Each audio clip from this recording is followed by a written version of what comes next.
My boyfriend said his family wouldn't accept me because I was different, but it wasn't my race, or gender, or class, it was something unexpected.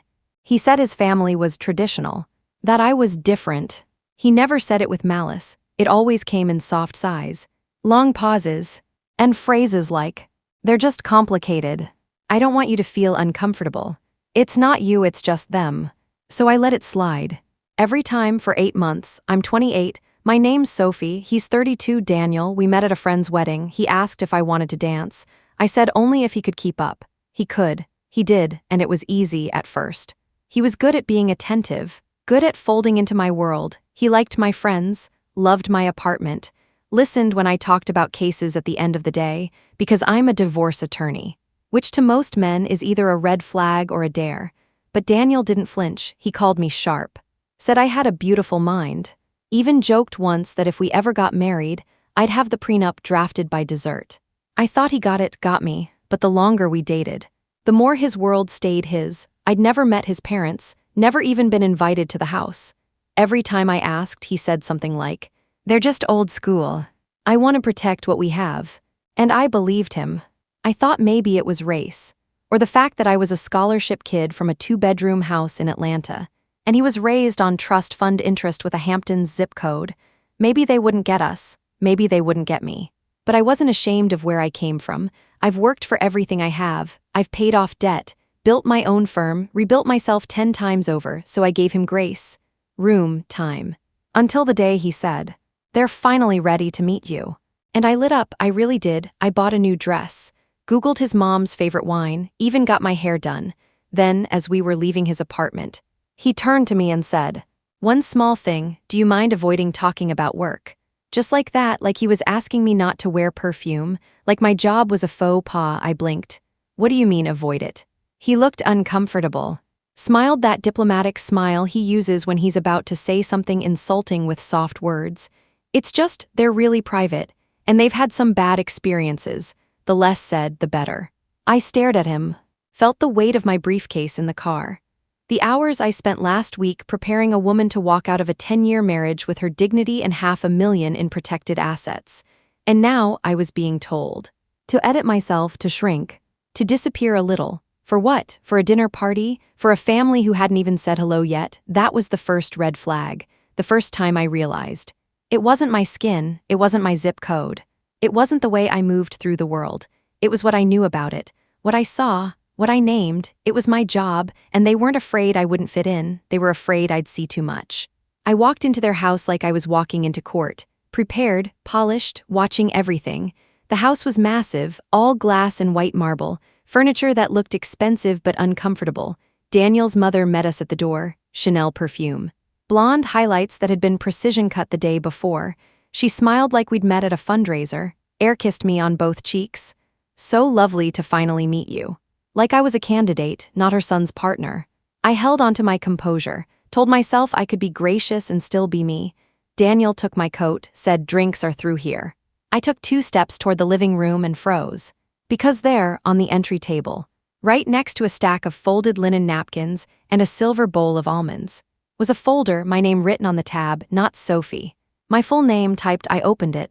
Inside, 3 pages. A non-disclosure agreement, typed in legal language so crisp I recognized half the boilerplate from my own firm's template.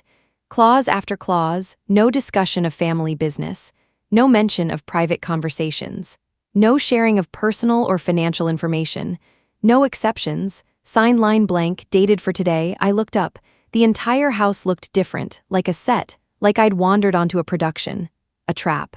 Daniel came back with a flute of champagne, smiling like nothing had changed. "They just want to be careful," he said. "You know how things are these days." I put the NDA back on the table, didn't touch the champagne, didn't say a word. I just looked at him, at the man I thought I knew, and finally saw him for what he was, not shielding me, not protecting me, just managing me, because they didn't see me as a guest, they saw me as a risk. And worse. He agreed. I asked him, right there in the hallway, next to the NDA, under the gaze of a chandelier I'm sure cost more than my car, "What is this for?" Daniel didn't meet my eyes, didn't flinch. He just looked at the floor and said, "They just want to make sure no one uses anything against them." Them, not us, not me, because clearly I was never part of us in the first place. I stood there feeling heat rise in my chest. Not from embarrassment, from clarity. This wasn't about what I did for a living. It was about what they thought I could do with what I knew. They didn't see a woman. They saw a deposition waiting to happen, an affidavit in heels. A liability in lipstick. And Daniel, he didn't disagree, he didn't say, "That's ridiculous." He didn't say, "You can trust her." He didn't say anything that sounded remotely like a man who loved me. He just smoothed his shirt and said, "Can we not make this a thing?" But it was a thing, it is a thing. When the person you sleep next to asks you to mute the parts of you they fear others might find too sharp to swallow, I didn't sign. But I sat down, because I wanted to see it for myself, wanted to understand what kind of family puts a contract on the entry table and calls it hospitality. The dining room was just as cold as the foyer. White walls. Polished silver. Everything looked expensive and untouched, like no one actually lived there. Daniel's mother talked around me, asked questions without ever waiting for answers. Spoke like someone narrating a dinner party in a magazine spread. Daniel's father, he looked me in the eye and asked, "Do you believe in the sanctity of prenups?" Not "how was the drive?" Not "tell me about yourself." Just that, like a trap disguised as small talk. His brother laughed every time I spoke. Literally laughed, at nothing, at everything, like my presence was a performance and the punchline was coming. And Daniel, he didn't stop it, didn't shift uncomfortably, didn't defend me. He just kept passing plates like none of it touched him, like I hadn't just walked into a house. That saw me as a case study. Instead of a future, the air in that dining room wasn't tension, it was threat. Dressed up in pearls and poured into crystal flutes, and I knew. Right then, if I stayed, I'd be signing something much worse than an NDA. I'd be signing away myself. I didn't argue, didn't storm out, didn't raise my voice. Because I knew better, this wasn't dinner, it was discovery, so I did what I was trained to do. I gathered data, listened for inconsistencies, watched for patterns, and when I got home, I stopped being Daniel's girlfriend and started being the woman his family feared I already was. I dug not as a lawyer, as a woman who knows when she's being lied to. It started with property records, then foundation disclosures, then corporate documents tied to shell accounts and names that didn't show up in any family group chat. Turns out the family business wasn't just old money, it was quiet money, buried money, offshore trusts, unlisted LLCs, and land transfers that occurred 2 months before Daniel's parents separated for tax purposes but never actually divorced. I started to understand the NDA wasn't about privacy, it was about insulation. Legal insulation from me, and the woman they didn't want me to mention, the one whose name Daniel dodged when I once asked if he'd ever been in love before. She was a lawyer, too, different focus, corporate fraud, but smart. So smart she disappeared from their family narrative entirely. No photos, no stories, no mentions, but I found her, and she wasn't gone, she'd just been erased. I asked Daniel about her, not accusing, just calm, like I was giving him a chance.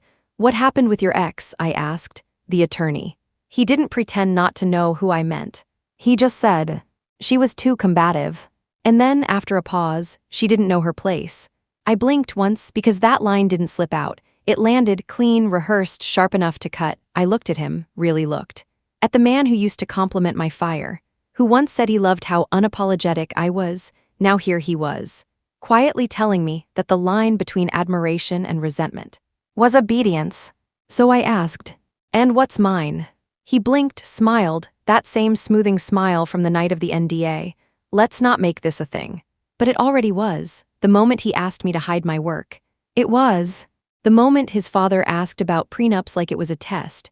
It was the moment I sat across from a man I thought respected me, and realized he just managed me better than the rest.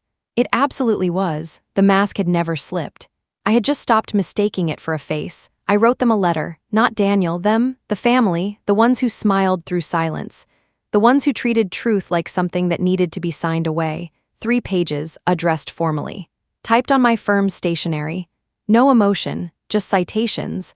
I cited case law, corporate loopholes, and a few very interesting land transfers dated exactly 2 months before Daniel's parents separated. I referenced 1 shell company, 2 sealed settlements, and 1 misfiled asset disclosure that was corrected 48 hours after the last woman walked away. Then I closed with a thank you, because nothing sharpens your instincts like being underestimated. I signed it with my full name, bar number included, no threat, no lawsuit, just facts, laid bare, like a mirror they didn't ask to look into, but couldn't unsee, and I sent it, not because I wanted to hurt anyone, but because they needed to remember. Exactly what they tried to redact. Daniel texted me 5 times, all within an hour of the letter arriving. First, "What the hell did you do?" Then, "You humiliated me." Then, "That was a mistake." Then, "You're being paranoid." Then finally, "We could have been great, you ruined it."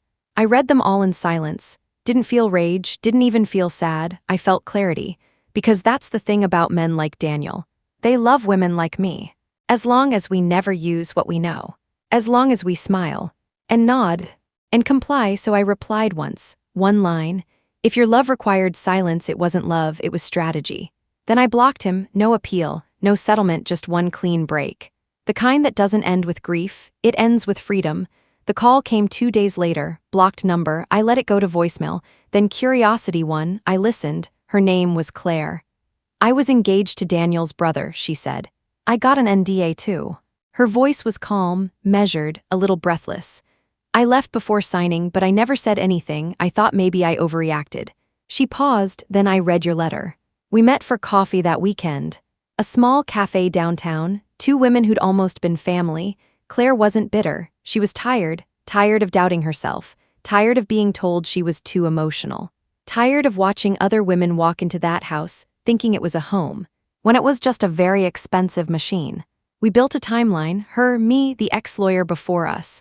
One woman Daniel's father quietly settled with after a failed engagement. We mapped out the NDAs, the patterns, the disappearances. It didn't feel like gossip. It felt like evidence. And we weren't whispering anymore. We filed a report anonymously.